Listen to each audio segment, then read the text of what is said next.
बिस्मिल्लाहिर्रहमानिर्रहीम। उम्मीद करता हूँ कि तमाम स्टूडेंट्स खैरियत से होंगे। आज हम मज़ीद 4 फार्मूला सीखेंगे। पहले हम 6 फार्मूला सीख चुके हैं जिनके नाम हैं सम इफ़, प्रोडक्ट, मैक्स, मिनिमम और लेंथ। तो आज हम अपने नेक्स्ट फार्मूला की तरफ चलते हैं जिसका नाम है काउंट।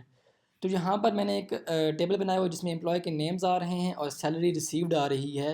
तो आपके बॉस अगर आपको कहते हैं कि मुझे बताएं कि कितने नंबर ऑफ़ एम्प्लॉयज़ को सैलरी रिसीव हो गई है, तो यहाँ पर जिनको रिसीव हो गई है फ़र्ज़ करो वो बहुत सारे एम्प्लॉयज़ हैं, 500 हैं, 600 हैं। तो आपने कैसे कैलकुलेट करना है, इक्वल टू आपने प्रेस करना है। उसके बाद आपने लिखना है काउंट, आपने टैब प्रेस करना है तो ब्रैकेट ओपन हो जाएगी। और फिर आपने जिस तरह वो कह रहा है वैल्यू 1 वैल्यू 2, तो आपने ये सारी रेंज सेलेक्ट कर लेनी है। उसके बाद आपने ब्रैकेट क्लोज़ कर देनी है। फिर जब आप एंटर प्रेस करेंगे तो आपको ये फार्मूला बताएगा कि 7 एम्प्लॉयज़ को जो है वो सैलरी रिसीव हो चुकी है। 1 2 3 4 5 6 7, टोटल 7 एम्प्लॉयज़ को सैलरी रिसीव हो चुकी है। फिर आपका बॉस आपको कहता है मुझे वो एम्प्लॉयज़ भी बताओ कि जिनको सैलरी रिसीव नहीं हुई। तो number of employees not received salary, तो सैलरी किन को रिसीव नहीं हुई, इक्वल टू। तो आपने यहाँ पर काउंट ब्लैंक का फार्मूला लगाना है। ब्लैंक मतलब खाली जगह कितनी है जिनको सैलरी रिसीव नहीं हुई। तो काउंट ब्लैंक आपने लिख के टैब प्रेस किया तो ब्रैकेट ओपन हो गई। उसके बाद वो कह रहे हैं आपको कि रेंज सेलेक्ट करें। तो जब आप रेंज सेलेक्ट करके ब्रैकेट क्लोज़ करके एंटर प्रेस करेंगे तो वो आपको बताएगा कि टोटल 3 एम्प्लॉयज़ हैं जिनको सैलरी रिसीव नहीं हुई। ठीक हो गया। तो ये काउंट और काउंट ब्लैंक का फार्मूला था। अब नेक्स्ट फार्मूले की तरफ चलते हैं जो कि है काउंट ए। सबसे पहले हम यहाँ पर इक्वल टू प्रेस करेंगे और सिर्फ लिखेंगे count, COUNT count. Tab press करेंगे। उसके बाद हम इस रेंज को, नंबर्स वाली रेंज को सिलेक्ट करेंगे, ब्रैकेट को क्लोज़ करेंगे, एंटर प्रेस करेंगे तो हमारे पास आ रहा है कि टोटल नंबर वाले जो सेल हैं वो 10 हैं। अगर इसी फार्मूले को मैं चेंज करूं, मैं यहाँ पे लिखूं काउंट, टैब प्रेस करूंगा तो ब्रैकेट ओपन हो जाएगी और मैं ये टेक्स्ट वाले सेल्स की रेंज सेलेक्ट करके ब्रैकेट को क्लोज करता हूं और जब एंटर प्रेस करता हूं तो ज़ीरो लिखा हुआ आता है। क्यों? क्योंकि जो काउंट का फार्मूला है वो सिर्फ और सिर्फ जिसमें नंबर्स लिखे होंगे यानी 1 2 3 up to so on, numbers वाले सेल्स को काउंट करेगा, जबकि जिन सेल्स के अंदर टेक्स्ट लिखा हुआ होगा उन सेल्स को काउंट वाला फार्मूला काउंट नहीं करेगा।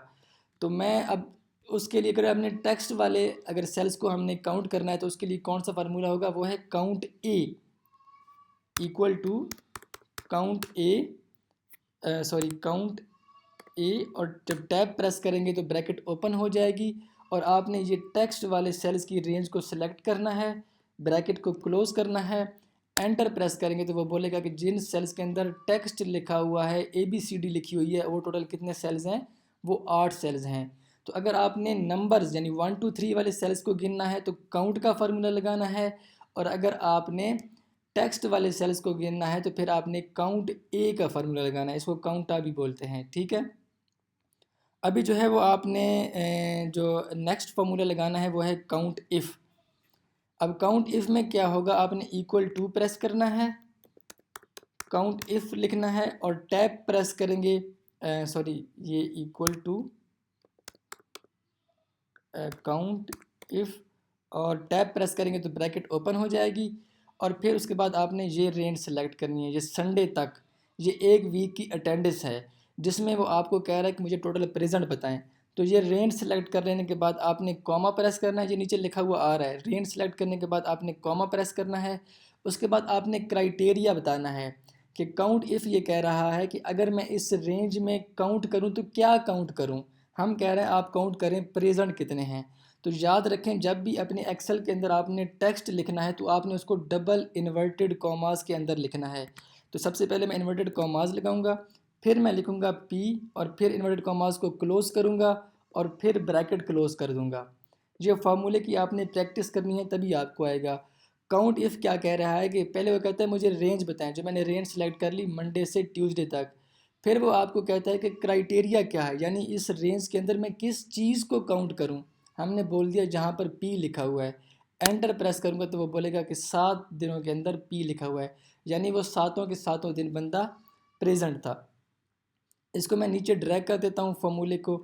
तो जितनी भी फॉर एग्जांपल ये बंदा 7 दिन प्रेजेंट था, ये बंदा 5 दिन प्रेजेंट था, ये बंदा 6 दिन प्रेजेंट था। अब हम कहते हैं टोटल एब्सेंट्स हमने हर बंदे की निकालनी है। इक्वल टू प्रेस करेंगे, वही फार्मूला लगाएंगे काउंट इफ़, उसके बाद आपने टैब प्रेस करना है, सॉरी ये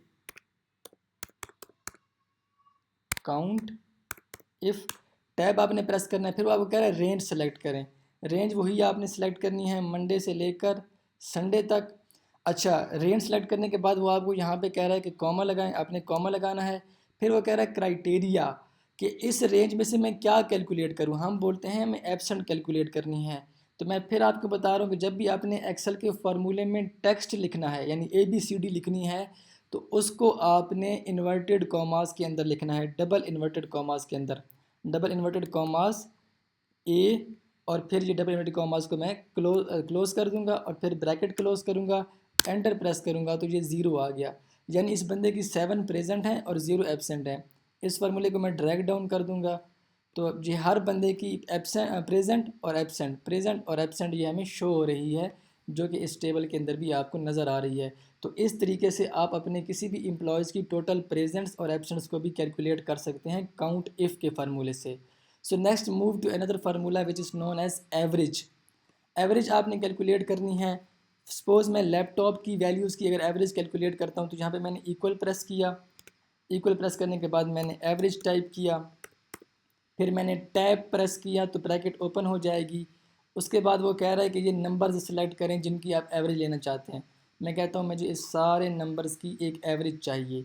ये सिलेक्ट कर लेने के बाद मैं ब्रैकेट को क्लोज़ करूँगा, फिर एंटर प्रेस करूँगा तो ये मेरे पास एवरेज आ गई। अगर आप चाहते हैं कि ये जो वैल्यू है ये जो है वो इशारिये के बग़ैर हो, ठीक हो गया, पॉइंट्स के बग़ैर हो, तो यहाँ पर आपने होम टैब में आना है, होम के, उसके बाद आपने यहाँ पर जो है वो ये जो आपका नंबर्स का जो आपका ग्रुप है इसमें आना है, और यहाँ पर आपको ये मिलेगा कि आपने डिक्रीज़ डेसिमल, ये आप लिखा हुआ भी आ रहा है डिक्रीज़ डेसिमल। जब आप करेंगे ये प्रेस करते जाएंगे तो ये डेसिमल यहाँ से नीचे से डिक्रीज़ होते हुए यहाँ पर ये डेसिमल्स जो हैं बिल्कुल ख़त्म हो गए हैं और उसने एक राउंड ऑफ फिगर हमें दे दी है। अब इसी फार्मूले को अगर मैं ड्रैग कर दूँ आगे में भी तो ये जो है हमें सब की एवरेज बता देगा, लैपटॉप्स की एवरेज, माउस की एवरेज, कीबोर्ड्स की एवरेज, टैबलेट्स की एवरेज। तो ये जो फार्मूलाज आपने सीखे हैं, टोटल 10 फार्मूलाज हो गए हैं। ये 10 के 10 फार्मूलाज आपने प्रैक्टिस करने हैं, और इन फार्मूलाज की जो शीट है वो आप मुझसे व्हाट्सएप पर ले सकते हैं। मेरा जो व्हाट्सएप नंबर है वो मेरे चैनल की डिस्क्रिप्शन में लिखा हुआ है, उसमें मेरी ईमेल भी दी हुई है। आप मुझे ईमेल कर सकते हैं, जो मेरे फॉरेनर्स मुझे सुन रहे हैं वो मुझे ईमेल कर दें, तो मैं उनको ईमेल में ये जो प्रैक्टिस शीट है फॉरवर्ड कर दूँगा। आप इस प्रैक्टिस शीट को प्रैक्टिस करें, इसमें फार्मूलाज लगाएं और फिर मुझे वो वापस कर दें उसको चेक करने के लिए, तो मैं आपको चेक करके उस पर फीडबैक भी दे दूँगा। अपना बहुत सारा ख्याल रखिएगा, दुआओं में याद रखिएगा। अल्लाह हाफ़िज़।